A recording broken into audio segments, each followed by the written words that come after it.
Bienvenidos, soy José Luis Cañabate, soy miembro de la Fundación Behavioral Law, investigador, analista de conducta y especialista en perfilación de personalidad. Yo soy Paula, soy psicóloga, analista de conducta, perfiladora de personalidad, también miembro de Behavioral Law.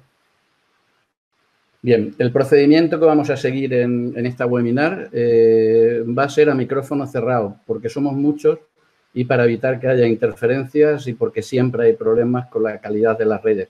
Así que vamos a hacerlo tipo exposición. Vamos a ir acumulando las preguntas. O sea, a través del chat pueden ustedes ir haciendo todas las consultas que deseen, porque vamos a ir marcando las preguntas para luego establecer un turno de respuestas al final. Y además compartiremos con ustedes, por si se quedara algo en el aire, que siempre se queda cuando tocamos temas tan interesantes o tan delicados como el momento tan crítico que estamos atravesando en su relación con las emociones. Les dejaremos al final tanto los correos electrónicos como la posibilidad de contactar con WhatsApp con cualquiera de nosotros y si no, a través de la Fundación, que es el foro en el que establecemos todos los debates sobre estos temas de hace ya unos cuantos años. Así que con todo el mundo dentro vamos a iniciar la exposición. Se va a desarrollar en 2 turnos. Yo voy a desarrollar un concepto, un marco de contextualización visto desde el punto de vista de las emociones, desde el punto de vista de comportamiento, de la situación que estamos atravesando y cuál es la lectura que hemos extraído de lo que está pasando en las últimas semanas. Cuál es la perspectiva mediante la que estamos intentando aproximarnos a un problema que parece que no se va a acabar con esto, sino que se va a convertir en otra forma de entender la vida. Y en la segunda parte, Paula va a desarrollar algo que insistimos siempre desde la Fundación en que debe formar parte de los análisis de conducta y es la valoración de los conceptos de personalidad dentro de los análisis de conducta y de los análisis de comportamiento, es decir, introducir el concepto de los trajes a medidas a la hora de trabajar con los seres humanos. Esta es la cara que se nos quedó, la que ven ahora mismo en la diapositiva, cuando hace unas pocas semanas nos dijeron lo que estaba pasando. Lo miramos como siempre desde muy lejos y lo miramos como si fuera algo ajeno a nosotros, algo que no nos afectaba o que nos afectaba muy poquito. Y la verdad es que desde entonces llevamos casi 2 meses intensos de trabajo intentando recuperar y sintetizar todo lo que se está produciendo en medios de comunicación hasta que hemos llegado a preparar el documento que hoy presentamos de manera sintética para discusión y debate y que finalizará probablemente en una publicación pronto, donde intentamos interaccionar lo que creemos que es la clave de lo que siempre ha sido la evolución del ser humano, esa mágica relación entre emociones, entre personalidad y entre conducta, que hoy estamos expresando a través de un marco tan contundente como es el confinamiento, como es las semanas que llevamos encerrados y que no tiene precedentes en la historia de la humanidad. Pero por dar algunas cifras y por empezar a contextualizar la charla, la materia de la que vamos a desarrollar, me gustaría que supieran que hoy hay 2.500 millones de personas encerradas en espacios, encerradas en sitios reducidos que son las viviendas. Hemos cambiado de algún modo, nos hemos hecho como seres humanos una potente advertencia sobre dónde estábamos y sobre a dónde deberíamos ir en los próximos años. Hemos conseguido meter 1.000 millones de pequeños mundos, 1.000 millones, que son cifras que se dicen pronto, de micromundos en espacios. Pues creo que hemos sido muy entusiastas en las cifras, en los 100 metros cuadrados. Creo que los últimos análisis que estamos haciendo es que es muy considerable la cantidad de familias que están viviendo en espacios inferiores a 50 o 60 metros cuadrados con más de 4 miembros por familia. Y en esos micromundos, en esos 1.000 millones de micromundos que ahora mismo tenemos repartidos en toda la Tierra, hemos hecho un paquete compacto, hemos comprimido prácticamente toda nuestra existencia. La actividad conductual, la actividad que llevamos con nosotros emocional, que es el paquete que siempre nos acompaña como seres humanos desde hace millones de años, y nuestras emociones las hemos metido en pequeños receptáculos donde hoy desarrollamos lo que hasta hace 4 semanas o 3 semanas desarrollábamos en espacios que llamábamos ciudades, que llamamos barrios, que llamamos partes de ciudades o incluso espacios públicos que hoy han desaparecido por lo menos como componente perceptivo. Esa información que nuestro organismo recibe todos los días, esa información sensorial. Y digo lo de sensorial porque es muy importante. Recibimos nuestra información solo y exclusivamente a través de los sentidos, no la recibimos de la prensa, la recibimos mediante la vista, mediante el oído, mediante el tacto, que es uno de los que prácticamente ha desaparecido. Toda esa información sensorial del mundo exterior la hemos suprimido. Por lo tanto, todo nuestro sistema de alimentación de datos que hace que nuestras emociones funcionen como el gran instrumento que nos permite sobrevivir con eficacia, prácticamente la hemos suprimido de nuestro mundo. Hoy trabajamos con una percepción muy reducida y vamos a empezar a introducir algunos términos nuevos, algunas palabras que hasta hace poco eran palabrejas, eran términos que pertenecían o a círculos muy cerrados que desde luego no están recogidas en los diccionarios y que empiezan a incorporarse como importantes. Y una de ellas es esta, que el otro día la sacábamos en unas notas en la web, kenopsia, que es esa sensación, no llega a ser una emoción, pero sí es un sentimiento muy potente de abandono de espacios que hasta hace muy poco eran parte importante de nuestra vida, la mayor parte de la información sensorial que recibo y que ahora genera una impresión de desazón, una impresión de vacío absoluto. Toda esa información global, toda esa cantidad de información que nos llegaba de modo brutal y que permitía una estabilidad y una enorme eficacia en nuestro mundo emocional, hoy ha pasado a producirse a través de una ventana. La hemos reconducido a través de ventanas sin balcones, con mucho entusiasmo, con mucha eficacia, con mucha solidaridad, cargada muchas veces de emociones, pero ha suprimido lo que realmente era nuestra capacidad de interaccionar con el mundo exterior. Ha desaparecido. Y no solo a través de ventanas físicas. Esa interacción a través del espacio exterior la hemos pasado a otro tipo de ventanas. La hemos pasado a las ventanas electrónicas. Lo que hasta hace muy poquito no recomendábamos que fueran las claves principales de comunicación.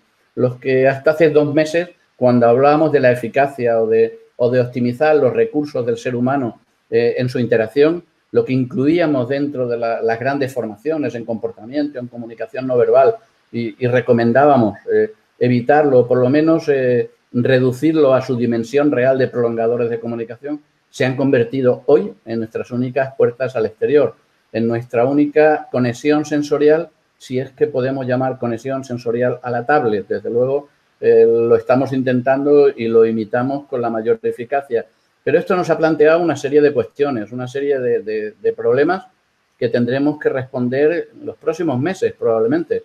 Las 2 primeras preguntas no son objeto de esta charla, pero sí creo que deben quedar en escritas y además van a formar parte seguro de los debates de los próximos meses.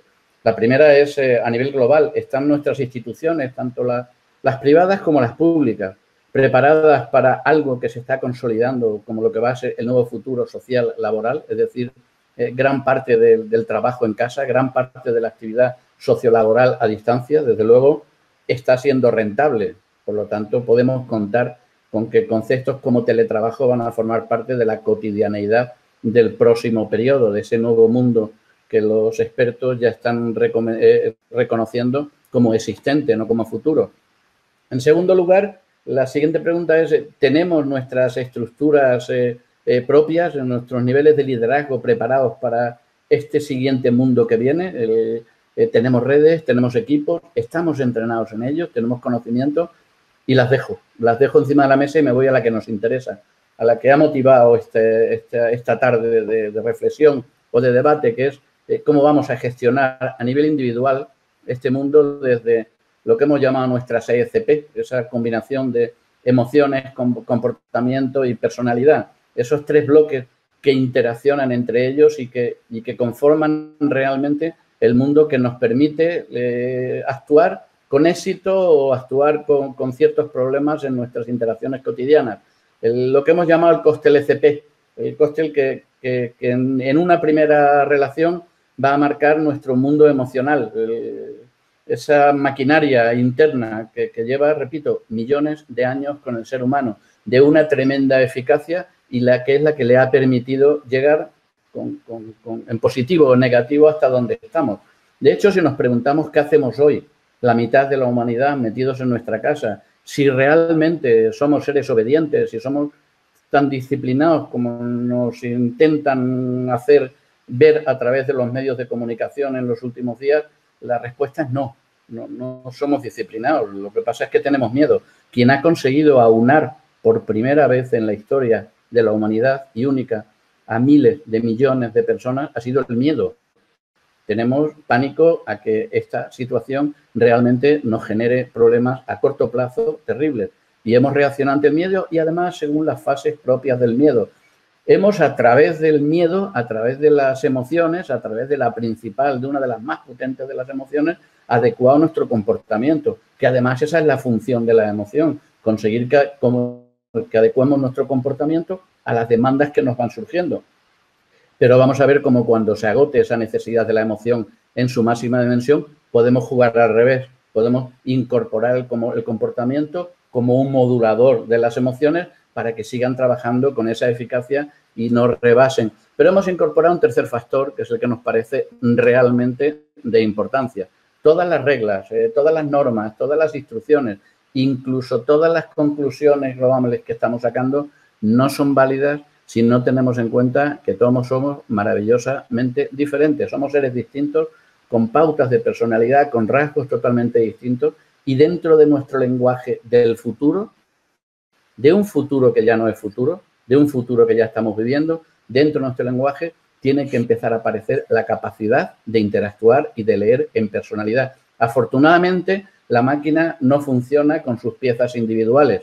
Personalidad, comportamiento y emociones forman un kit, que es el kit que nos está permitiendo y que nos debe permitir en el futuro no solo sobrellevar lo que ya hemos sobrellevado, sino acometer con garantías de éxito las fases que nos quedan, las fases de recuperación, de resiliencia y de planteamiento de nuevos escenas. Pero queda otra pregunta encima. ¿Vamos a ser capaces individualmente de dar respuesta a los escenarios funcionales, a los escenarios comportamentales con que nos vamos a encontrar si asumimos lo que ya no hay que decidir si se asume o no, sino lo que tenemos ya encima de la mesa, que es el que una gran parte de la humanidad va a desarrollar los programas de trabajo a partir de ahora en su casa? Repito, instituciones, nuevos modelos de liderazgo y una nueva posición individual. Y aunque no quede bien decirlo, pero este proceso va a venir algo bien porque nos va a enseñar muchas cosas. Se han publicado ya estudios precedentes y los estamos recuperando ahora. Ariel Alarcón, que es un psiquiatra de renombre, empezó a plantear ya que las cuarentenas tienen una tipología de consecuencias de carácter psicológico, que cuando aparece simplemente la amenaza de una pandemia ya se incrementa el nivel de estrés de los seres humanos.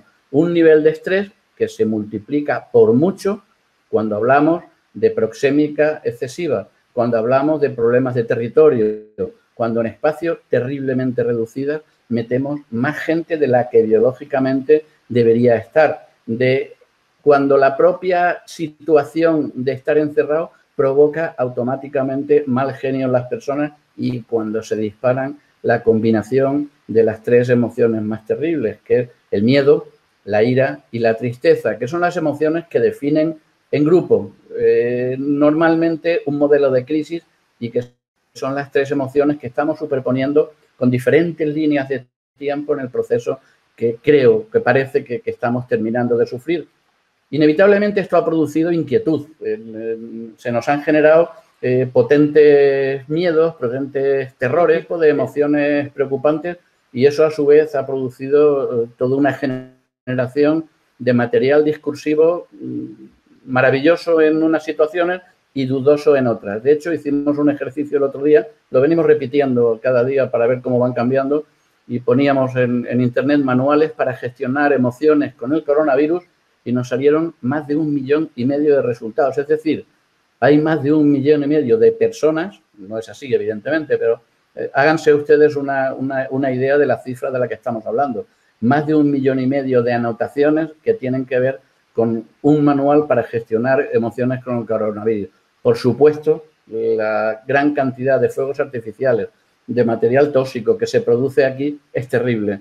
Por eso nos propusimos empezar a trabajar y por eso llevamos este mes largo, casi 2 meses intentando filtrar todo este material y elaborar por lo menos unas indicaciones mínimas en la que la mayoría de los profesionales con carga académica, que es un componente que siempre recomendamos y que para nosotros es la base de partida de cualquier exposición.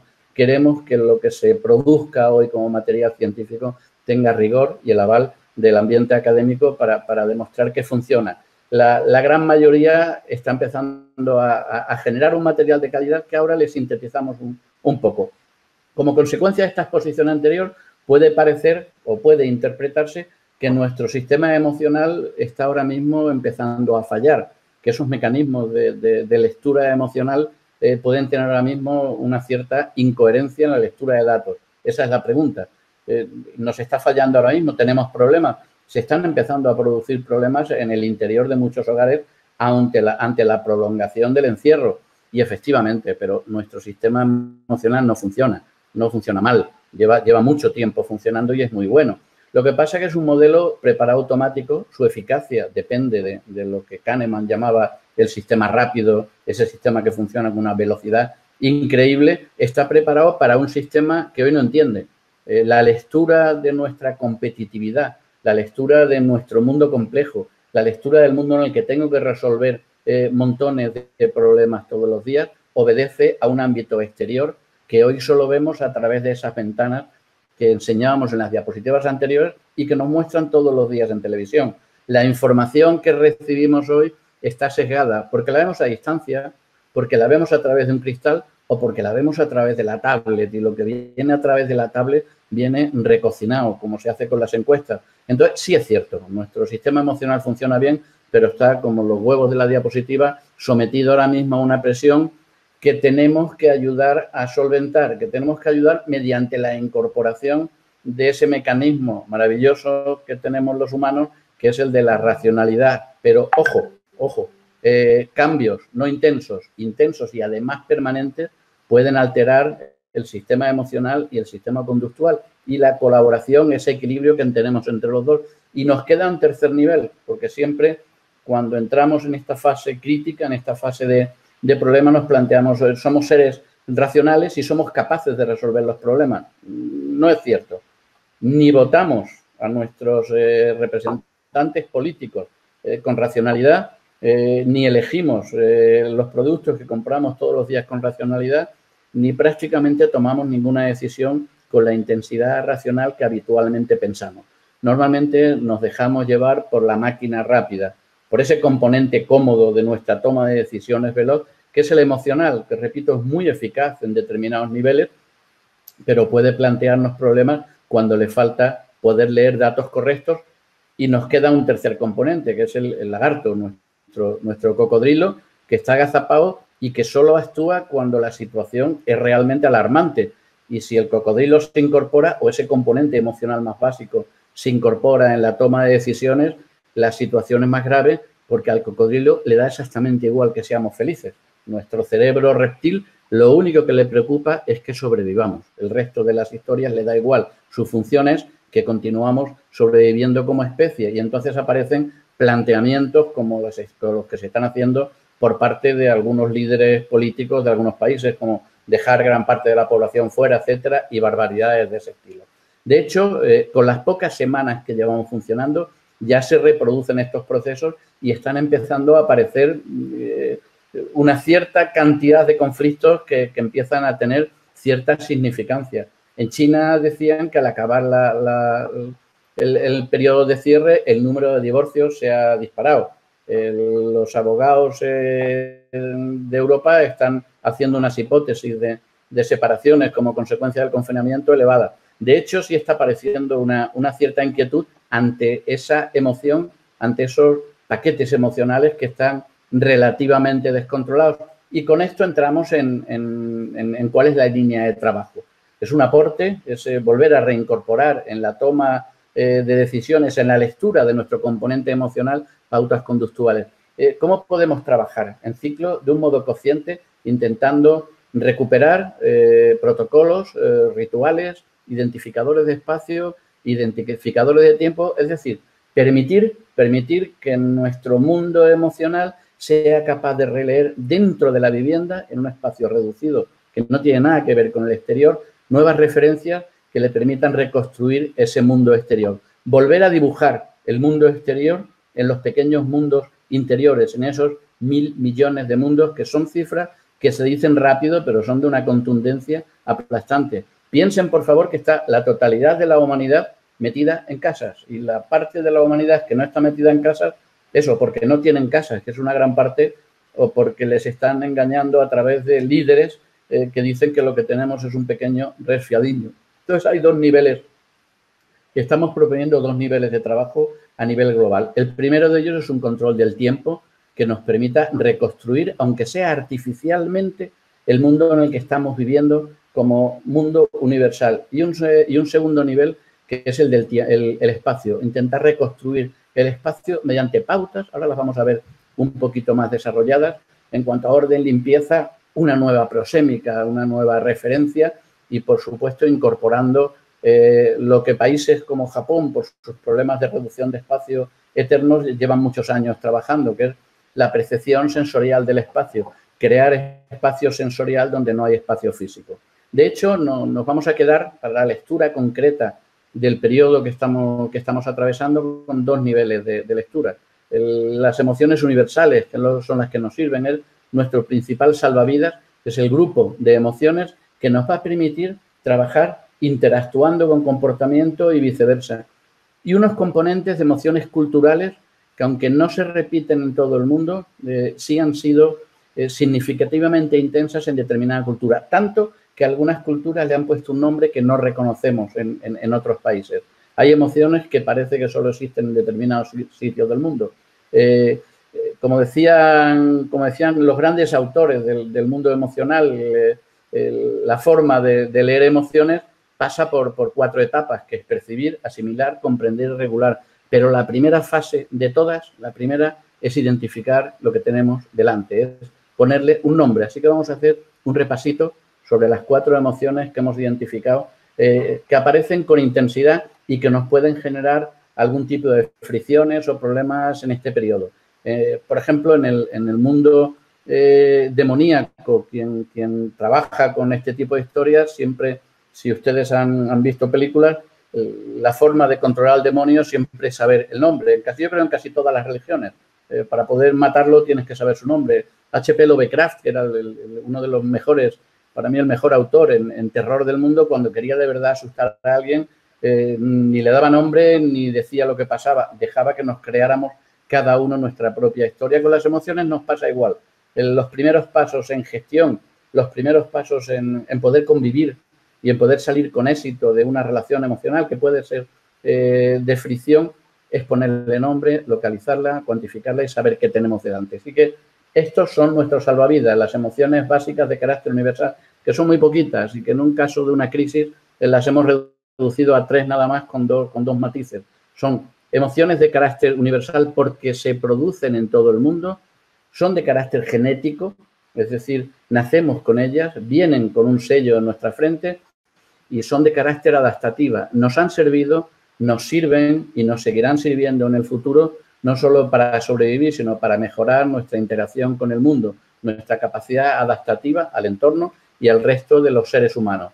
En una crisis se ha identificado de modo sistemático 3 emociones fundamentales, que son la de miedo, la de enfado y la de tristeza. Hemos incorporado 2 extras, en este caso, al ser algo que ha sorprendido, por eso hemos puesto la primera diapositiva de tanta contundencia, la de sorpresa, porque es algo que aparece nuevo en todo el mundo al mismo tiempo. Y hemos introducido una versión del miedo, que es la ansiedad.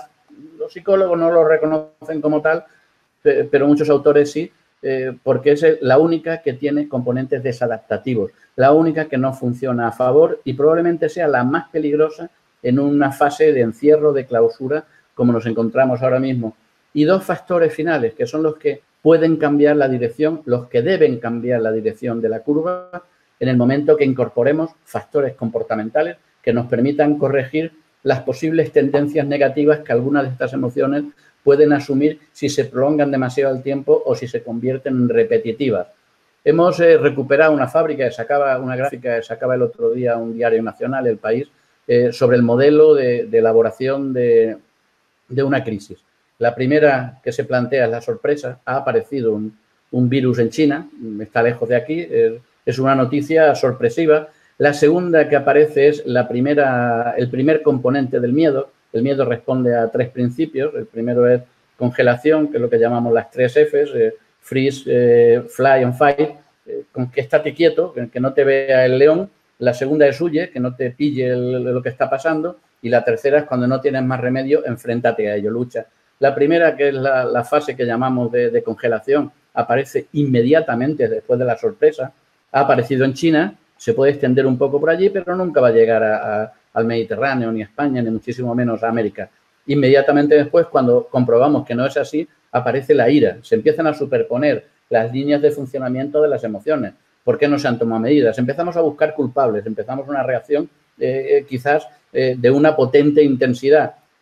Tras la ira aparece una prolongación, una continuación en las fases 2 y 3 de la emoción de miedo. Ya aparece la de primero intento huir, me encierro, bloqueo, salgo, aparece el gran movimiento entre todos los países del mundo, hay personas cerca que tengan coronavirus y si yo me pongo enfermo y resulta que no está habiendo unidades de vigilancia intensiva en mi ciudad o en mi país, y de ahí pasamos a la emoción propia de la aceptación, que es donde se inicia la travesía por el desierto, donde soy consciente de la vulnerabilidad, pero donde acepto el proceso, que es la tristeza. Si se fijan ustedes, hemos tocado las 3 que planteamos al principio, que son las emociones propias de una crisis.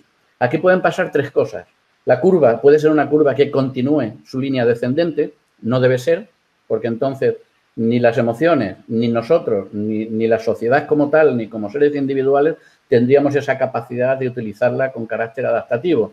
Puede pasar que nos enroquemos en ella. Si ustedes observan estos días las noticias, no las observen demasiado porque puede ser terrible, pero si observan las noticias verán que hay determinados grupos o determinadas personas que se encierran en cada uno de estos puntos y se quedan en bucles cerrados.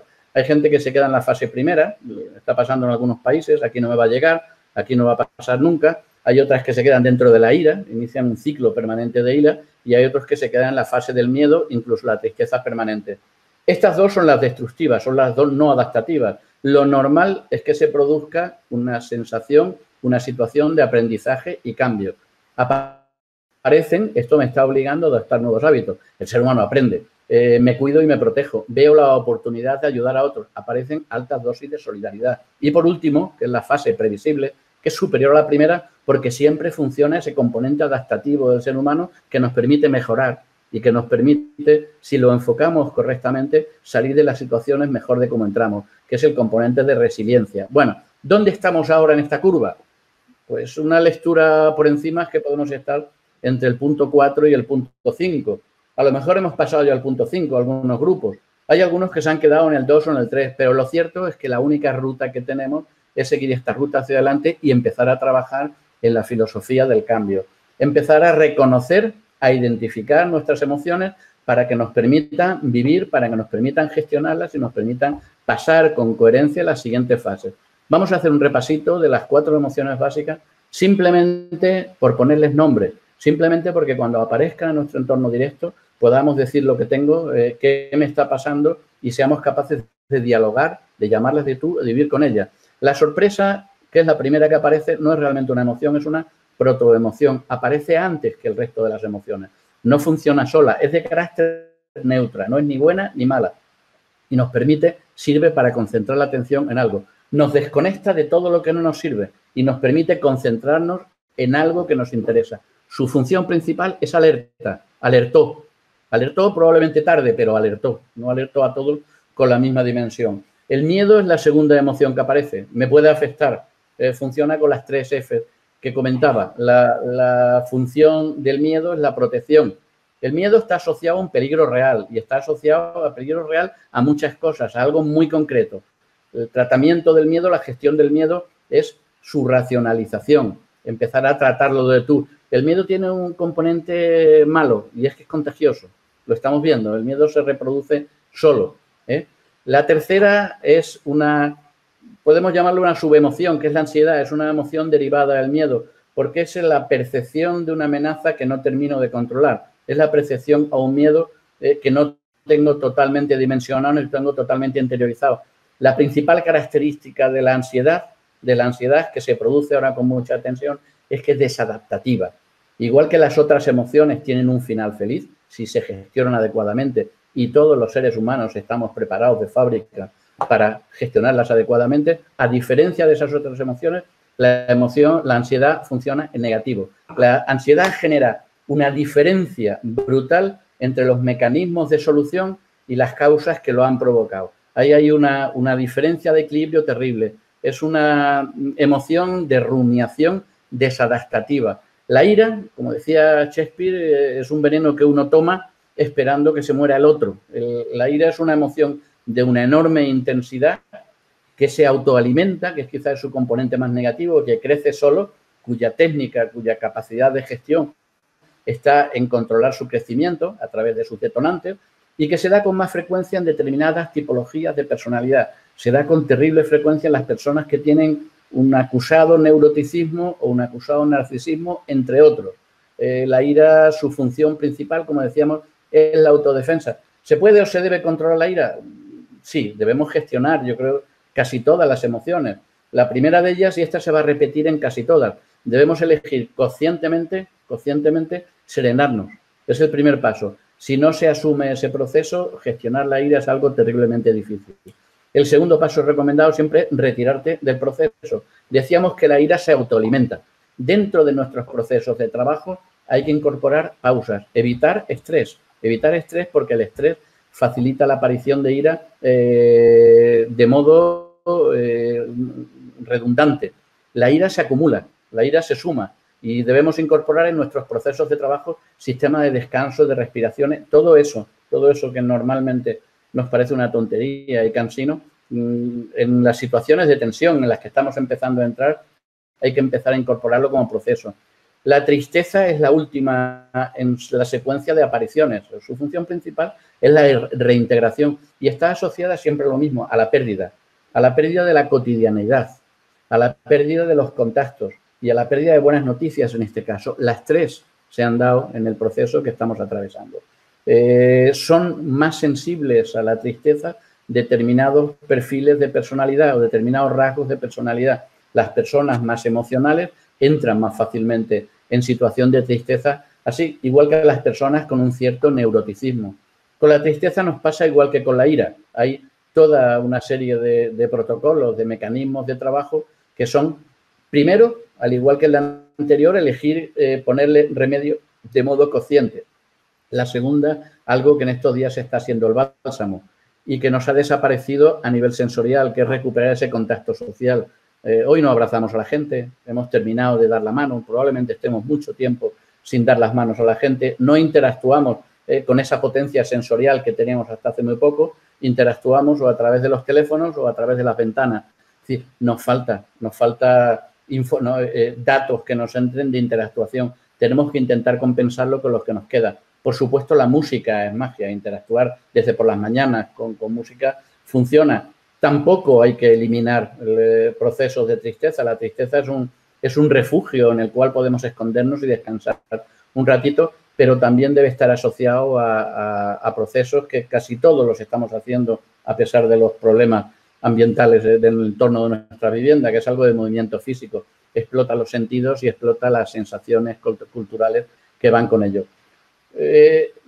Existen en algunas culturas, hemos recogido 2 o 3 términos que nos parecen muy interesantes de otras culturas. Los alemanes tienen una sensación que se está pasando el tiempo y no voy a poder conseguir nunca mis objetivos. Cuando consiga tener acceso a la puerta, a la ventana que tengo delante, ya va a ser tarde. El tren ya va a haber partido. Eso es una palabra alemana que la estamos experimentando estos días y probablemente no ponemos nombre. No recomiendo que le pongamos este nombre porque hasta a mí me es absolutamente imposible pronunciar. Toska es otro término ruso de otra emoción en la que no llegamos totalmente a alcanzar ningún nivel de felicidad. Entra una desesperación que casi se me convierte en permanente. Y hay toda una serie de emociones de carácter negativo. Hang es una emoción coreana que se basa en sufrir permanentemente en silencio algo que anhelo. Muchas de estas emociones se están empezando a producir ahora mismo en nuestros propios entornos y las estamos experimentando, como decía al principio, casi sin nombre porque no las hemos experimentado con suficiente intensidad. Este es un término finlandés que está asociado al grupo de emociones que hemos extraído como potentes, que es la necesidad, las ganas que tengo de volver a recorrer el mundo cuando vuelva a poder, de volver a, lo contrario a lo que marcábamos al principio, de volver a llenar esos espacios exteriores que son inmensos y que no tengo acceso a ellos ahora mismo.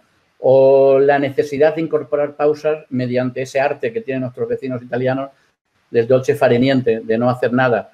Ahora hablaremos un poquito de mecanismos, de algún mecanismo para enfrentar las situaciones, y una de las recomendaciones es aprender a no hacer nada en pequeñas dosis o cambiar la paranoia por la pronoia. Todos conocemos la paranoia y pocos conocemos la pronoia. La pronoia es el opuesto a la paranoia, es esa sensación que tengo de conseguir de que todo se me alinee a favor, de que todo coadyuve a un final feliz. Es simplemente un posicionamiento o esa necesidad que también estamos experimentando de generar ese mundo dentro de mi vivienda, de construir un espacio. También existe una palabra para esa construcción de esos espacios. Esta es de origen holandés, llevo toda la vida con ella, viví un tiempo allí, y es una palabra encantadora porque al haber un clima tan terrible en esos países del norte, generan pequeños mundos con todos los datos del exterior que deben tener para que sea feliz. Son de una riqueza sensorial terrible, de una riqueza social, de una riqueza emocional. Las viviendas de estos países de estos países fríos, son mundos realmente impresionantes, y la palabra que los define es esta, Hässlichkeit, que es un poquito lo que los latinos, los mediterráneos, estamos estos días intentando construir, vamos a decir que con gran éxito. ¿Por qué no? Porque nos está saliendo bien a casi todo. Y aquí hemos resumido casi 30 días de recuperar todos los manuales, todas las recomendaciones. Hemos intentado filtrar un poco lo que nos parecía que estaba fuera de tono y dejarlo como una especie de micromanual que, por supuesto, vamos a seguir desarrollando con todas las potencias. Las 5 reglas de oro para enfrentar esta situación pensando en que esta situación no se va a acabar aquí. Esta situación es el paso, repito, hacia probablemente otro tipo de sociedad, probablemente mucho más rica y probablemente mucho más fructífera que la que vamos a dejar atrás. La primera es que nuestra mente necesita referencias. Tenemos que volver a reconstruir un mundo en nuestro pequeño espacio. Número uno, victorias fáciles y rápidas. No te plantees grandes objetivos ahora mismo. Estás dentro de la vivienda, estás en un círculo social, familiar reducido, intenta construirlo desde cosas que sepas seguro que te van a salir bien. Segundo, el presente es una referencia sólida. El padre del estrés, el padre de esas inseguridades, de esas sensaciones emocionales que hemos visto desadaptativas, es hablar de un futuro que no existe. Es tragarte un telediario cada 5 minutos a ver si ha cambiado la situación. Y por último, algo que también hemos trabajado mucho en los programas de comunicación no verbal que desarrollamos desde la Fundación, que es tu propia imagen, tu visión de ti mismo. Parece una tontería, pero levantarte, ducharte, ponerte la ropa como si fueras a trabajar todos los días, te hace establecer una relación contigo mismo y con los tuyos sólida. Nuestras emociones, es el punto segundo, se basan en patrones de lectura y nos han desaparecido muchos de los patrones de lectura que tenemos que sustituir, que tenemos que recrear. Gestión del espacio, simple patrones de orden cada día. Hay perfiles, hay algunos de nosotros por naturaleza tienden a elaborar todos estos esquemas casi y otros no.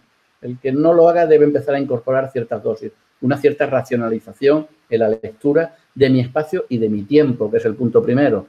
Hay que establecer ratios de tiempo que nos permitan dosificar y ser eficaces en nuestras interacciones, tanto como en las relaciones con los demás y, por supuesto, con la máxima dimensión de ella, que es la del sueño, ese reparto entre el día y la noche, incorporar la melatonina como un factor natural que nos ayude y meter sueños regulares y suficientes. No entregarnos a Netflix en cuerpo y alma, no entrar en ahora me voy a ver esas 3 temporadas seguidas, cada una con 12 capítulos, de lo que sea que me quedó pendiente la última vez. Hazlo, pero con tiempos partidos. Tercera, y yo no sé si es la tercera o primera, otro compañero nos decía el otro día que debe ser la primera. No vamos hacia un cambio, estamos en un cambio. Estamos en la primera fase de un cambio en la que tenemos que aceptarlo y en la que tenemos que ir a la figura de resiliencia.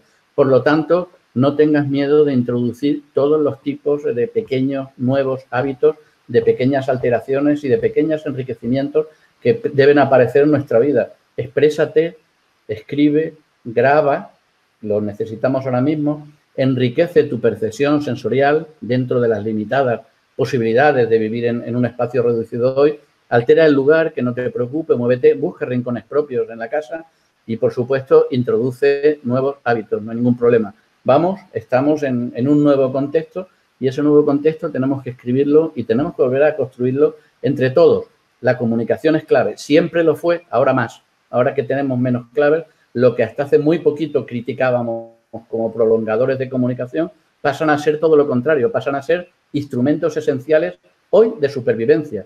El teléfono, si decíamos en los últimos periodos, deberíamos limitarlo ante nuestra capacidad que tenemos todavía de establecer relaciones sensoriales.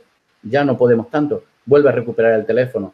Repasa los contactos olvidados. Incorpora el vídeo, aunque te dé miedo, y empieza a trabajar en programas de escucha activa. Y, por último, pausas.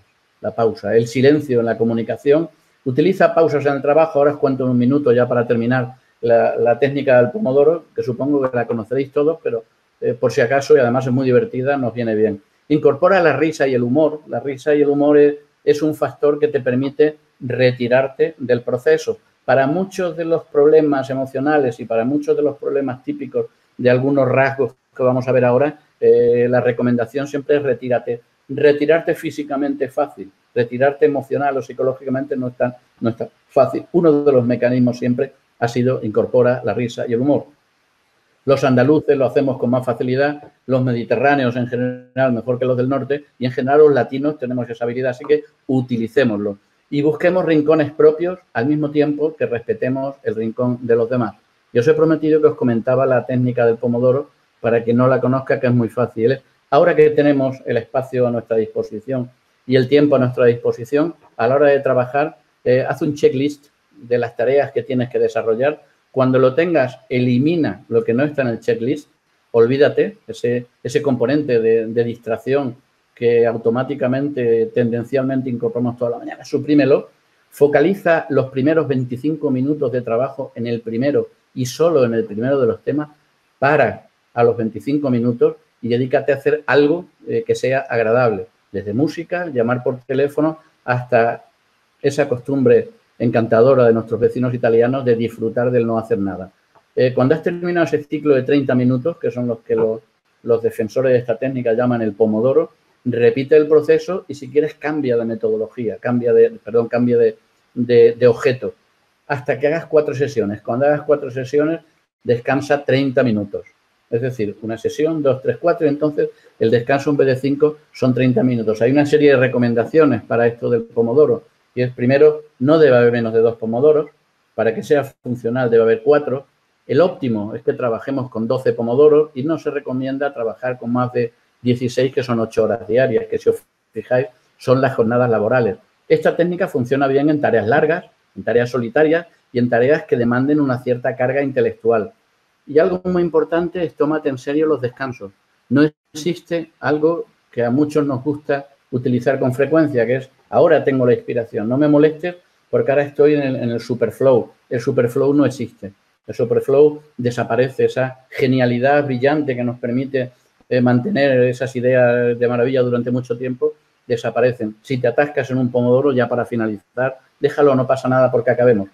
Todo lo que os he contado hasta ahora, toda esta visión de componentes emocionales, este análisis del problema y este proceso de cambio, realmente no sirve para nada si no tenemos en cuenta el factor que comentaba al principio, que es el factor personalidad. Hemos hablado sobre 2 de los 3 puntos principales del webinar. Por un lado, las emociones desde un aspecto adaptativo a la nueva situación en la que tanto desde una perspectiva global con las emociones primarias como una perspectiva cultural debemos de conocer e identificar los aspectos positivos que nos permiten adaptarnos con más facilidad a esta nueva situación. También hemos hablado sobre conducta, algunos tips para saber cuáles son las mejores estrategias de afrontamiento a las nuevas limitaciones impuestas. Pero no podemos finalizar este webinar sin preguntarnos si todo esto sirve igual para todo el mundo, porque la respuesta es que no. Previo al periodo de cuarentena estábamos acostumbrados a una diferenciación muy clara entre el fuera y el dentro. El fuera es aquel lugar donde voy a enfrentarme al mundo. Es aquel lugar lleno de peculiaridades cambiantes, donde viajo, conozco gente nueva, cambio las dinámicas de trabajo. Es decir, aquel mundo diferente. Y por otro lado tenemos el dentro, que es mi hogar, donde me reconforto, me recupero de ese afrontamiento al mundo que he hecho cuando salgo, donde están las cosas conocidas a las que estoy acostumbrado. Es mi espacio seguro. La escala a la que encuentro esa diversidad o en la que encontraba esa diversidad se encuentra ahora aunada dentro de mi hogar. Ese fuera donde voy a enfrentarme al mundo y ese dentro donde me recupero, ahora está todo junto dentro de casa. Pero esa diversidad, esa heterogeneidad, no solamente las encontramos en las situaciones, sino también la encontramos a partir de nosotros mismos, porque todos tenemos una personalidad diferente que nos hace únicos. Y esta personalidad está compuesta por una combinación de rasgos que hace que tengamos necesidades diferentes incluso ante las mismas situaciones. Si ante esta situación en particular tenemos que identificar dos grandes grupos de población, podemos ver un grupo de población que podríamos decir que sus rasgos o su combinación de rasgos han facilitado una adaptación a esta situación. Probablemente todos hayamos hablado con alguien que nos habrá dicho que no lo está pasando particularmente mal en el periodo de cuarentena, que no se encuentra con ansiedad, con miedo, no lo está pasando mal. Pero hay otro grupo de población cuya combinación de rasgos sí hace que sea más desadaptativo, que crea una reactividad, ante estas limitaciones impuestas, ante este nuevo contexto. Entonces, ese grupo social se puede mostrar algo más vulnerable en esta situación. Si nos preguntamos qué rasgos son los que se pueden mostrar algo más adaptativos y qué rasgos son algo más vulnerables, podemos buscar en decenas de sistemas de clasificación y podemos encontrar muchas más dimensiones de rasgos. Pero nos vamos a quedar con 3 rasgos fundamentalmente, que son el neuroticismo, la extroversión y el psicoticismo. Bueno, en esta podemos encontrar también, según el neuroticismo, según el sistema de perfilación que utilicemos, lo podemos ver también como empatía, esa versión desagregada del neuroticismo. Las personas con neuroticismo son aquellas personas que se quedan como más preocupadas, más vinculadas a ese momento de alta estimulación que han tenido. Es decir, tienen hipersensibilidad emocional. Responden ante estímulos menos intensos, su reacción sí es emocionalmente más intensa y tardan más tiempo en volver a la normalidad. ¿Cómo gestiono si tengo un alto grado de neuroticismo? ¿Cómo gestiono la situación, la cuarentena? Lo primero es tomar distancia de la situación. Esta situación que ha sometido a conflicto, que ha sometido a estrés a una persona con alto neuroticismo, tiene que bajar esas revoluciones emocionales en las que se encuentra inmerso. Esa distancia se tiene que crear de forma física, lo cual va a ser lo más fácil, porque simplemente tenemos que salir de la habitación, pero también tenemos que crear una distancia psicológica, es decir, intentar ver el problema desde fuera, como si no nos hubiera sucedido a nosotros mismos. ¿Cómo bajamos esas revoluciones emocionales? ¿Cómo vemos ese problema desde fuera? A través de respiraciones profundas, práctica en meditación, dejar la mente en blanco, intentar hablar sobre el problema o planificar el problema con enganches del presente, es decir, no podemos anticipar un futuro que todavía es incierto o un pasado del que deberíamos de haber aprendido. Revalorizar los aspectos positivos. Las personas con un alto neuroticismo a veces tienen una perspectiva algo más negativa de la situación y tenemos que aprovechar esos pequeños tintes positivos que nos permiten compensar esa perspectiva más negativa o más triste, más desadaptativa, ¿no?, a estas nuevas limitaciones. Por último, tratar de no pensar en plazos, no hace falta agobiarse cuando no sea estrictamente necesario y evitar la sobreinformación. Estamos conectados durante nuestro tiempo de ocio casi por completo a esos medios de comunicación y a esas redes sociales que no paran de bombardearnos con noticias negativas sobre la crisis. Entonces, es cierto, tenemos que estar informados, pero hay que limitar todo el tiempo que le dedicamos a ese bombardeo de información negativa.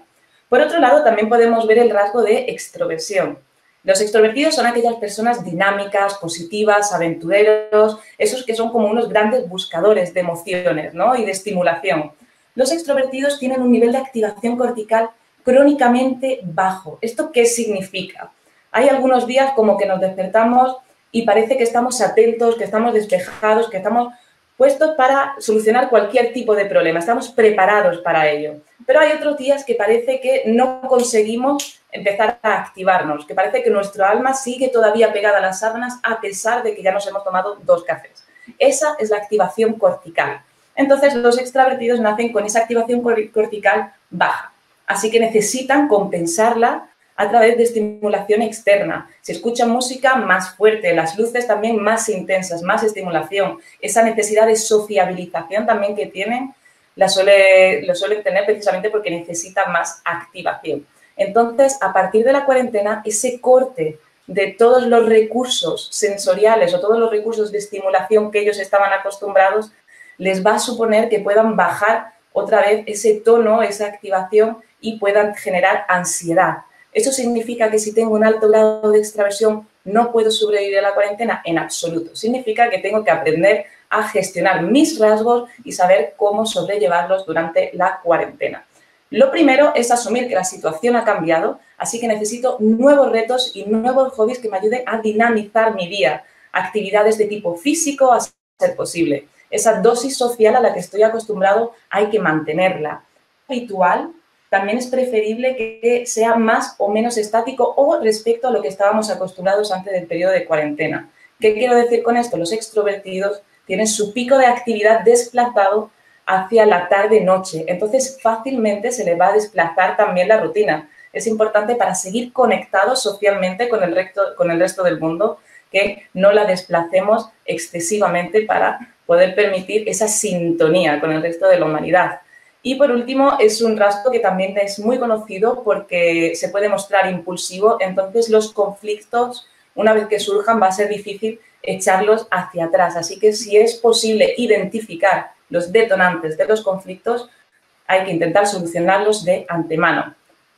El siguiente rasgo del que podemos hablar es la emocionalidad. Como he comentado antes, es muy parecida al neuroticismo, es según el sistema de clasificación de personalidad, lo llaman de una manera u otra.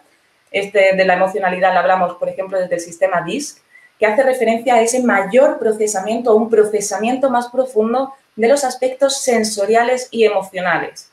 Entonces, tienen una facilidad especial para tener ese alto grado de empatía y demostrarse más sensibles. Pero le pasa lo contrario que a las personas con extraversión.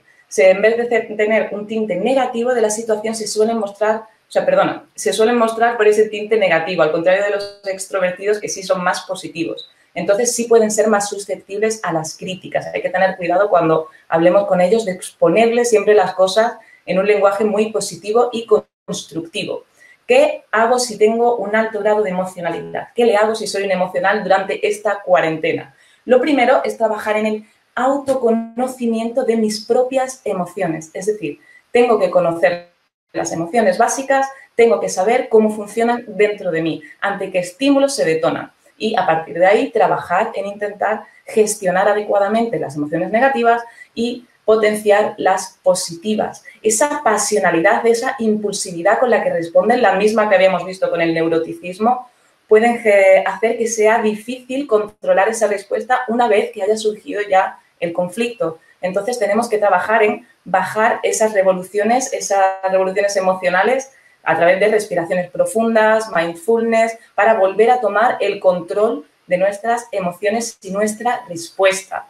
Utilizar el humor. Vamos a compensar esa perspectiva negativa que pueden tener los emocionales o los neuróticos y vamos a utilizar el humor y los aspectos positivos, revalorizarlos para esta nueva situación. Y por último, como es un rasgo muy característico con creatividad y de que empatiza mucho más fácilmente y ese procesamiento más profundo de la información hace que tenga más detalles para expresar, conviene trabajar en la liberación de pensamientos.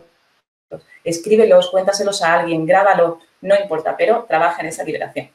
Nuestro rasgo estrella durante todas las formaciones de análisis de personalidad es el psicoticismo, es el que más llama la atención. Es aquella persona fría que va a buscar su propio beneficio y que para conseguirlo es capaz casi de cualquier cosa, incluso de tomar acciones arriesgadas o de ir en contra de las normas sociales, independientemente de las consecuencias que le pueda acarrear a cualquier otra persona. Tiene una dificultad especial para adaptarse a una normativa social, una nueva normativa social en este caso. y sus reacciones ante los conflictos se pueden ver como frías, inhumanas, insensibles, es decir, no empatizan, no se relacionan con esa forma que tiene la otra persona emocionalmente de ver la situación. ¿Qué hago si tengo un alto grado de psicoticismo durante la cuarentena? O sea, si tengo un alto grado de psicoticismo en esta situación en particular.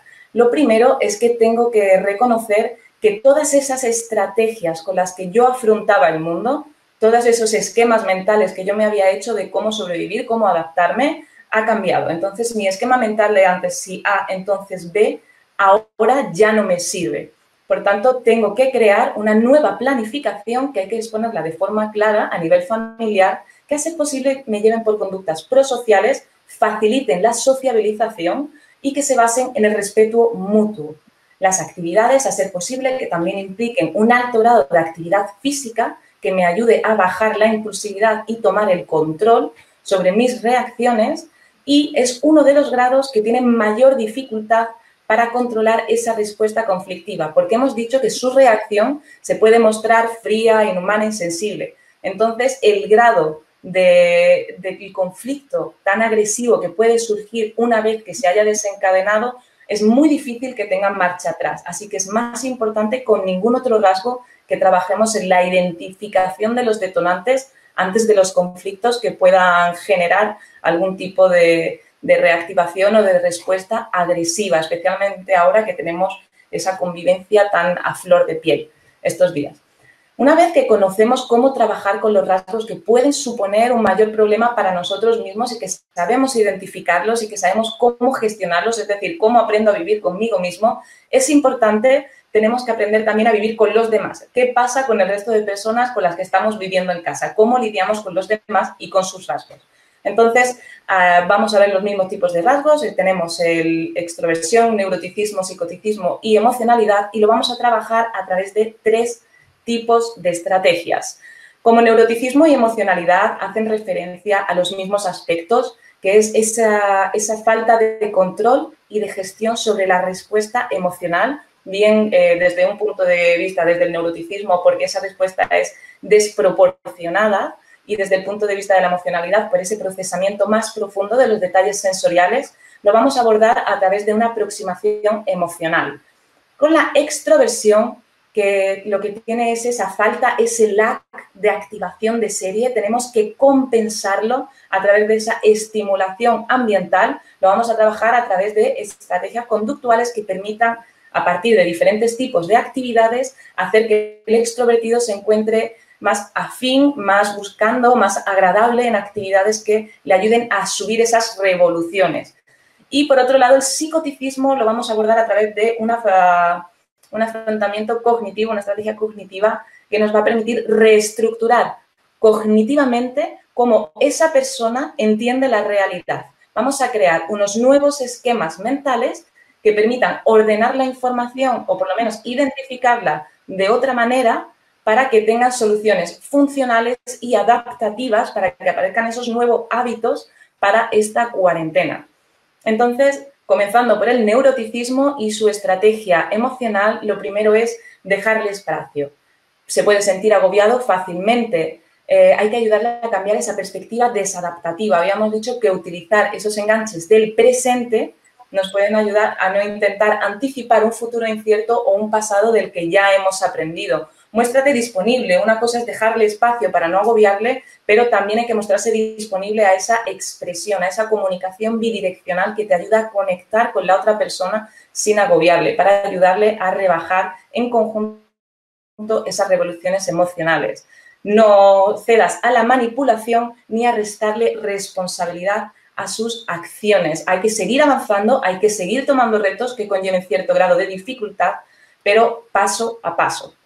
Si vamos con las personas con alta extroversión, no sé si conocemos seguramente alguna en casa, esa persona dinámica o positiva, es importante compensar ese lag de activación que ellos tienen de serie. ¿A través de cómo? Actividades que le ayuden a dinamizar su día. Cambia esa rutina con facilidad. Tenemos que hacer que tanto los horarios como el tipo de actividades varíen. Proponle nuevos retos que no conozca, ayúdale o por lo menos respeta su necesidad de sociabilizar. Opciones como, por ejemplo, el vídeo permiten un mayor grado de conexión entre las personas que se comunican. Es importante, habíamos dicho, a los extrovertidos le pasa lo contrario que a las personas con neuroticismo. Son gente generalmente positiva, los extrovertidos. Entonces, si notas que hay emociones negativas que perduran durante varios días, es muy importante actuar y, por supuesto, evitar rutinas o actividades que conlleven largos periodos de espera inactivos, porque bajamos toda la activación que hemos conseguido a través de los otros tips. Si continuamos con los emocionales, si continuamos con las personas emocionales a través de la estrategia emocional, lo primero es empatizar con sus sentimientos. Esas personas emocionales que tienen ese profundo procesamiento de las situaciones con otro tipo de datos sensoriales respecto al resto de la población que tiene un procesamiento más superficial, pueden sentirse incomprendidos por esa diferencia, ¿no?, en la profundidad del procesamiento.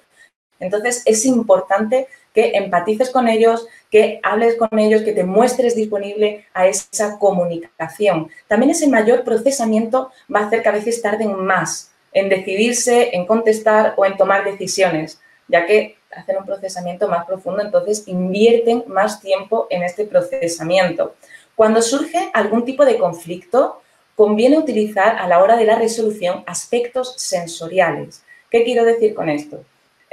Las personas que procesan más profundamente este tipo de detalles pueden ayudar a abrir esa conectividad, esa expresividad, si utilizamos, por ejemplo, un lugar que a ellos les recuerde algo positivo, por ejemplo, ese balcón con unas vistas especialmente bonitas, o un olor o una parte del jardín o de la terraza que ellos asocien algún recuerdo agradable. Entonces, todos esos aspectos sensoriales que se puedan vincular a aspectos de la memoria o a momentos positivos de esa persona siempre va a favorecer la comunicación en el momento de la resolución de los conflictos. Y, por último, esa forma de reaccionar que tienen tan pasional, esa dificultad a veces que tienen para controlar los estímulos, hay que ayudarles a rebajar esa tensión sin dejar de lado sus sentimientos. Es importante en los momentos de conflicto recordar que se pueden seguir sintiendo agobiados e incomprendidos. Entonces, esa apertura a la expresión y a la comunicación de ambas partes es importante, sin olvidar que hay que empatizar especialmente con ellos. Por último, nuestro rasgo estrella, las personas con psicoticismo, cómo vivir con una persona con alto grado de psicoticismo, es a través de actividades que permitan cambiar esa perspectiva, esa estructura cognitiva que ellos tienen sobre el mundo. Hay que cambiar las reglas de juego, ya no sirven, es una nueva situación, nos enfrentamos a unas nuevas reglas, a nuevos hábitos que hay que afrontar. Entonces, hay que crear una nueva planificación de forma muy clara, dejar cuáles son las nuevas reglas, sin utilizar ningún tipo de lenguaje que pueda resultar arrogante o agresivo y, sobre todo, que se basen en el respeto mutuo. Eso es lo más importante. Siguiente, utilizar actividades que puedan ayudar a tomar el control a esa persona o que desafíen, por ejemplo, su ingenio o creatividad. No ceder nunca a la manipulación y antecederse a la resolución de conflictos. Ese es el rasgo más conflictivo si no nos antecedemos a ese conflicto, porque sus reacciones, habíamos dicho, pueden ser inhumanas, insensibles o incluso agresivas. Así que hay que antecederse a esa situación. Probablemente se hayan sentido identificados con alguno de los rasgos. En tal caso, esperamos, por supuesto, que alguno de estos tips les sirva para afrontar los próximos días que quedan tan complejos.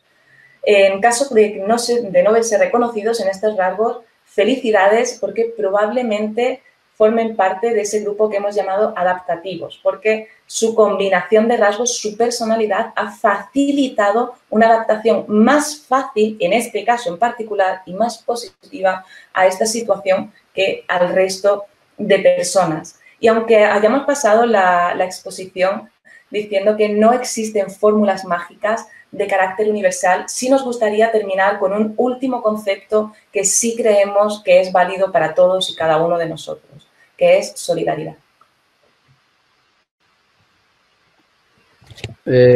Muchas gracias a todo el mundo. Muchas gracias por compartir este rato y hemos ido recuperando las sugerencias, que veo que hay pocas, por cierto. Ah, no, sí hay algunas, sí hay algunas. Vamos a pasar a la parte final. Habíamos prometido terminarlo en menos de 60 minutos y casi lo conseguimos.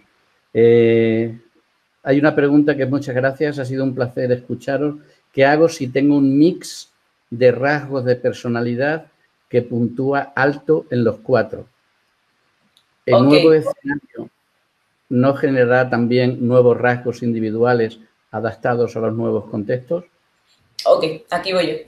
Entonces, toda la personalidad es una combinación de rasgos. Entonces, según qué modelo de clasificación de la personalidad, que hay muchísimos, vas a encontrar que tu personalidad se divide en unos u otros rasgos. La puedes dividir en 16, en 6, en 5, en 3. Incluso el otro día vi un modelo de personalidad que solamente identificaba la personalidad con una dimensión. Entonces, según qué modelo, vas a tener una combinación de uno y otros rasgos. Por supuesto que es posible que tu personalidad sea una combinación de unos y otros. De hecho, estos rasgos de los que he hablado realmente son dimensiones en la que en cada parte de la dimensión está identificada por un rasgo. Son dimensiones bipolares. Entonces, de los rasgos que he hablado son una polaridad de estas dimensiones. En el caso, por ejemplo, de extraversión, en el lado contrario de la dimensión está la introversión. Entonces, no se es 100% extrovertido o 100% introvertido. Es un gradiente, se puede ser un poquito, medio o muy extrovertido. Y eso pasa con todas las dimensiones. El PEN, por ejemplo, que es el sistema que más se asemeja a los rasgos de los que he hablado, habla de psicoticismo, extroversión y neuroticismo. Entonces, combina las puntuaciones de esos 3 rasgos para formar la personalidad. Así que, por supuesto, puedes tener esa combinación y lo único que hace falta es combinar los tips de una y otra. Es una combinación explosiva, he de decirlo, porque a nivel de la situación en la que nos encontramos, las consecuencias a esos rasgos, que es la razón por la que los hemos elegido, son las más fáciles de ver en esta situación. Entonces, simplemente no hay rasgos ni buenos ni malos, solamente hay que saber gestionarlos para cada una de las situaciones. Cada rasgo va a tener sus puntos fuertes asociados a algunos aspectos, a algunas situaciones y sus puntos débiles asociados a otras. Fernando Nicas nos dice, si tengo que salir a comprar al súper, ahora estoy deseando volver a casa incluso con cierta prisa. ¿Es miedo? Yo aquí juego con ventaja porque conozco a Fernando, que es de Jaén. El perfil de Fernando es un perfil muy adecuado al personaje adaptativo. Junta casi todos los rasgos de una persona que es capaz de estar en equilibrio perfecto en su casa tranquilamente. Y además compartimos unas emociones ahora mismo en las que hemos intentado dejar al principio claro su contundencia, que es miedo. Evidentemente, en cualquiera de las fases o en cualquiera de las versiones del miedo, pero compartimos un cierto temor. De Johnny Santana. ¿Crees que actualmente las clases virtuales aportan a mejorar estrés emocional? Y si es así, ¿por qué muchos países suspenden las clases? La razón por la que los países están suspendiendo las clases es para evitar el contacto físico y el contagio.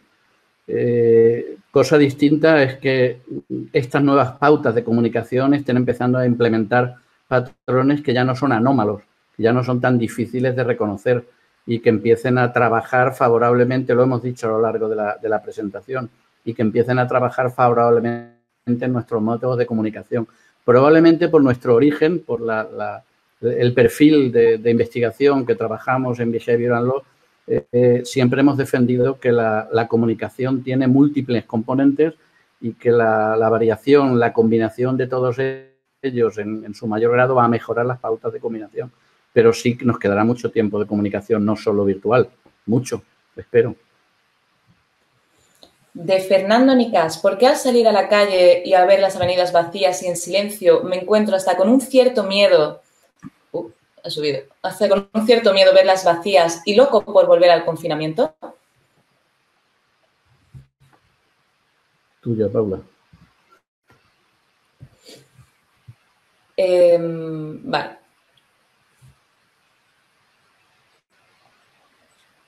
Obviamente el contexto ha cambiado y los cambios siempre van a generar en cierta medida miedo, ¿no? La primera vez que te enfrentas a ellos. Simplemente hay que aprender que, al igual que las personas que tienen un cierto grado de psicoticismo, que la situación ha cambiado, que tenemos nuevas reglas de juego y que hay que adaptarse a ellas. El hecho de que estén vacías no significa que para nosotros automáticamente sea peligroso, significa que tenemos que respetar ciertas medidas que nos permiten mantenernos sanos y salvos, adaptarnos a esta nueva situación teniendo en cuenta realmente cuáles son las razones o las cosas a las que nos estamos enfrentando, no anticipar una idea que todavía no existe. La razón de que estén vacías es que todos estamos confinados, no tengo por qué tener un miedo, una ansiedad, mejor dicho, desadaptativa a esta situación, si no hay una razón para tenerlo.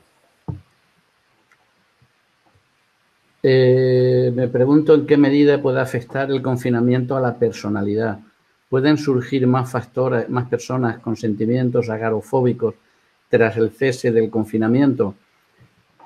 A ver, la personalidad, hay que diferenciar los temas de rasgos de personalidad y los trastornos de ansiedad, ¿vale? La personalidad se va a mantener estable. Sí que es verdad que nos podemos ver sumidos en alguna experiencia que nos cambie tipo emocional. Me puede generar ansiedad el hecho de salir a un espacio que realmente lo encuentre amplio y vacío, o lo contrario, puedo empezar a tener miedo de salir a ese exterior y que no me encuentre seguro fuera de mi hogar, donde se me ha cambiado la dimensión, donde se ha cambiado la escala a la que me enfrento al mundo exterior y donde me encuentro seguro porque está lo conocido. Obviamente pueden salir y van a salir muchísimos trastornos de ansiedad, y no solo de ansiedad, muchos más, de toda la gente que ahora mismo tiene que enfrentar un duelo sin poder ver a la persona, o tiene que estar separado de parte de su familia, que sabe que es un grupo vulnerable y contra el que no puede luchar para dar seguridad más que quedándose en su casa. Van a salir muchos problemas de tipo psicológico, pero no va a afectar a la personalidad porque la personalidad no cambia. Pregunta de Aurelio. Las etapas de la curva que habéis presentado dan la impresión que son secuenciales. Tengo la impresión de que son un tobogán de ida y vuelta, ya que creo que todavía estamos en la fase enfado, miedo, aceptación, según los días o momentos. Los nuevos hábitos, estoy de acuerdo que muchos de ellos perdurarán. Por el momento me cuesta ver la resiliencia. La resiliencia es un objetivo. La parte futura de la curva, que además varía según regiones, áreas, países y quién estemos leyéndola, la parte futura de la curva la tenemos que construir. Esa interpretación de las repercusiones emocionales como aprendizaje que me van a permitir ver un proceso de resiliencia es una decisión que yo creo que es lo más positivo de toda la reflexión que estamos haciendo. Y es que la construcción de lo que viene ha pasado al ser humano individualmente. A pesar de los fallos, de las descoordinaciones, de las incoherencias que pueda haber en las gestiones públicas, quien realmente está asumiendo el protagonismo y la toma de decisiones en el proceso que estamos, a través de algo importantísimo, que es una lectura y un ejercicio emocional colectivo. Es un miedo compartido, es una ira compartida y es una tristeza compartida. Por lo tanto, la siguiente fase, habrá que ver la curva en línea más grande, pero la siguiente fase debe ir en la misma línea de compartida. Y creo, lo hemos dicho yo creo, tanto en la parte mía como en la parte de Paula, desde diferentes aproximaciones, que la palabra cambio, que es una de los grandes planteamientos del gran maestro Jesús Barrera, que no está por aquí, pero está representado, la palabra cambio debe pasar a formar parte de nuestros protocolos de reflexión de los próximos tiempos.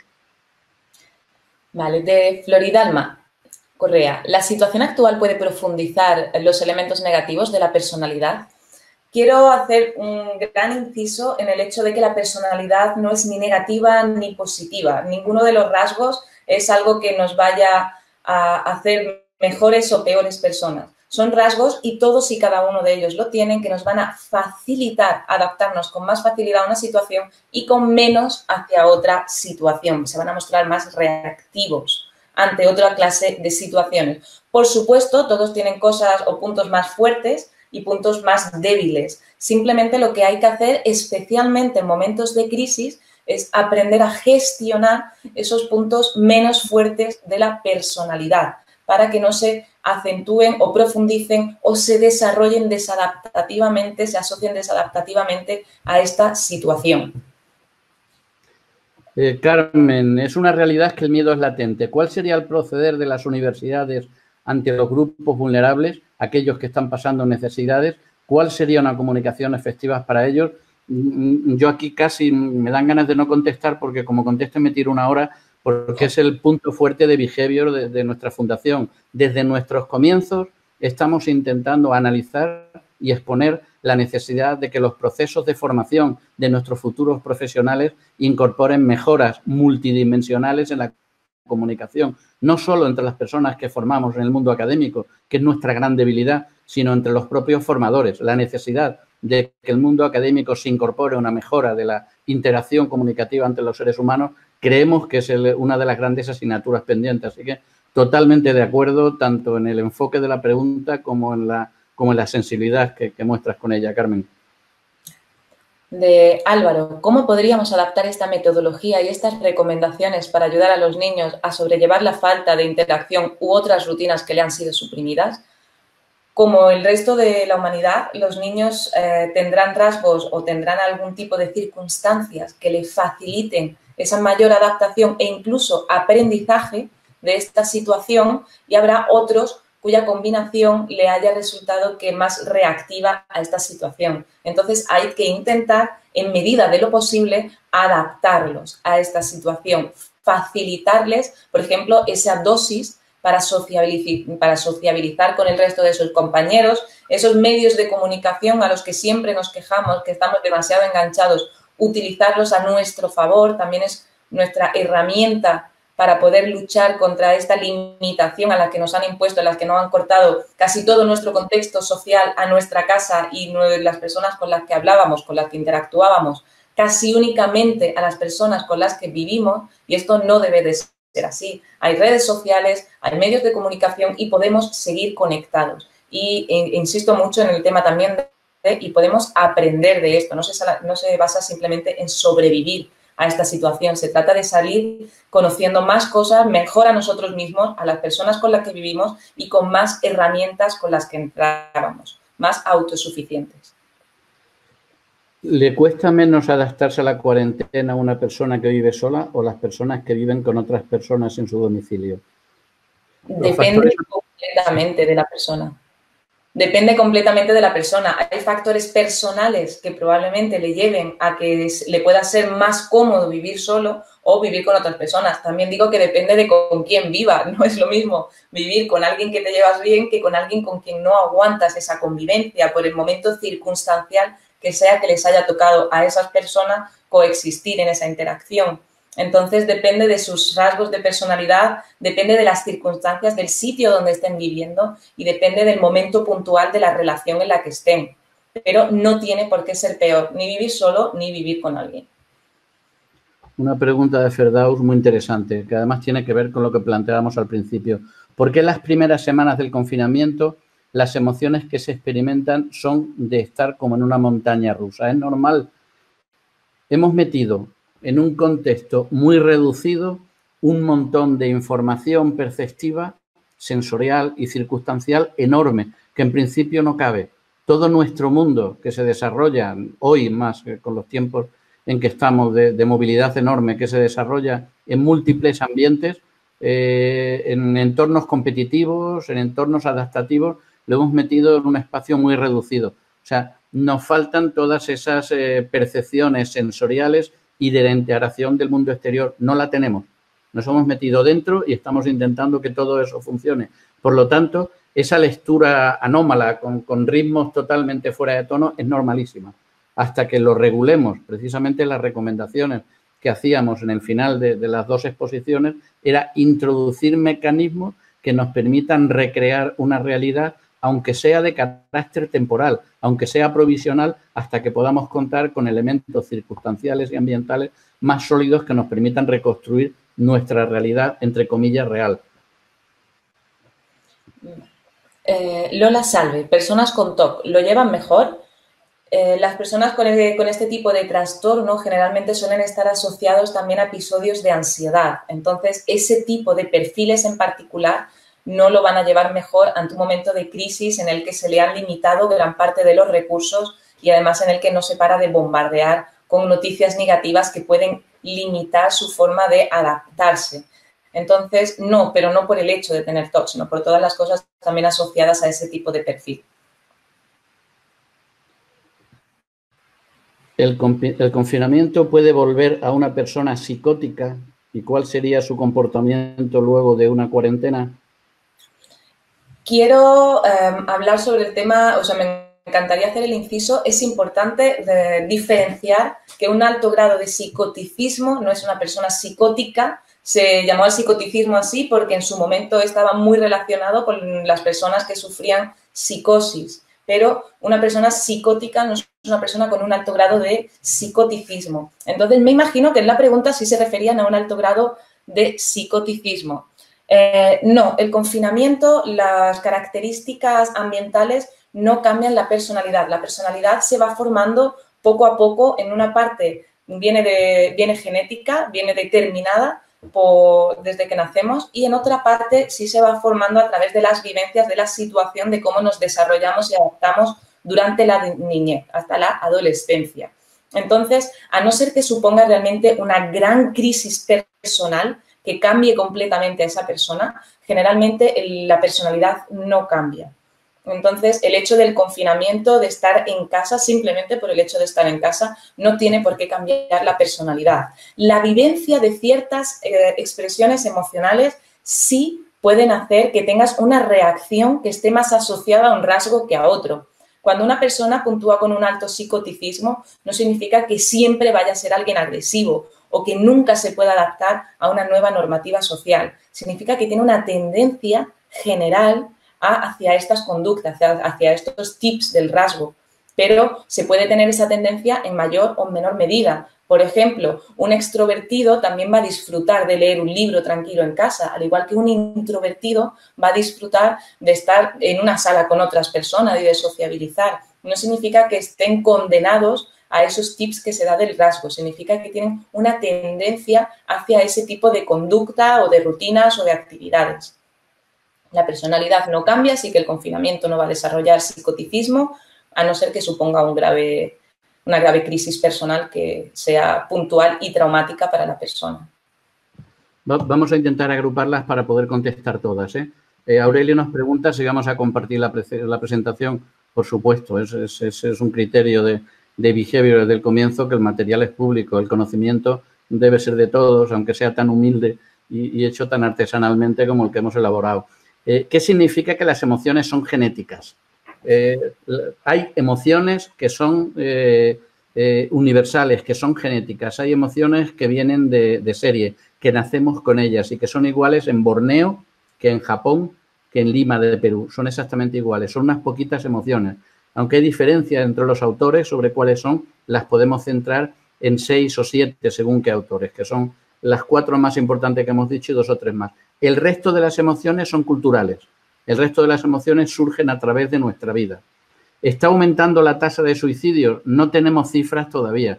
Tenemos cifras de separaciones de los países que ya están cerrando las sesiones de cuarentenas como China. Y parece que separaciones sí, suicidios no sé. Y se nos ha quedado una pendiente de Erika, que se la paso a Paula, que es con trastornos de personalidad, cómo nos planteamos pautas o cómo podemos ayudar a personas con rasgos depresivos.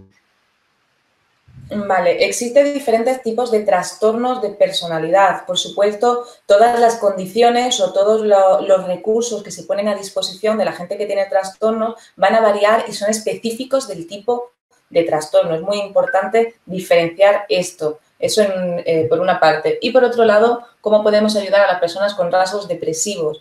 Pues son personas que realmente, al igual, tienen cierto tipo de trastornos, no hay que agobiar a este tipo de personas. Si la depresión realmente es de tipo clínico, se tiene que pedir ayuda. Hay muchísimos psicólogos que están ahora mismo a disposición con clínicas online o, bueno, con consultas de tipo online, y si es necesario se tiene que pedir ayuda profesional. Nunca tener miedo de eso, que están para esa disposición. Nos queda una pendiente que no la encuentro, que es de Lupi.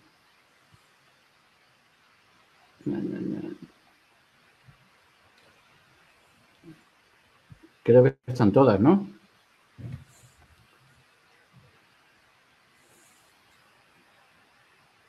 Yo creo que sí. Bueno, pues yo las tengo todas. Pues nada más que cerrar, esperamos que... Ah, Lupi, aquí está. Las fases en las que se puede encontrar una persona que haya pasado el contagio, ¿cambia ese orden? Esas personas pueden encontrarse más preocupadas por el contagio de sus familiares y amigos, teniendo en cuenta sus rasgos de personalidad. Yo voy a empezar contestando la parte de personalidad. Depende de su rasgo de personalidad. Hay rasgos que hacen que una persona tenga una mayor tendencia a mostrarse preocupado.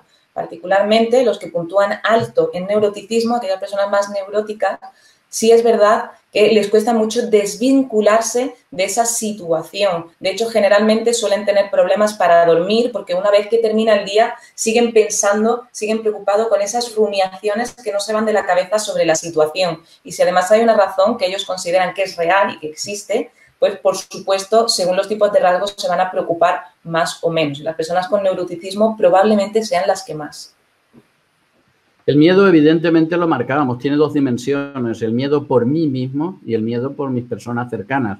El terror aparece en las relaciones exteriores. Entonces, evidentemente, puedes acentuar algunos componentes del miedo y suavizar otros.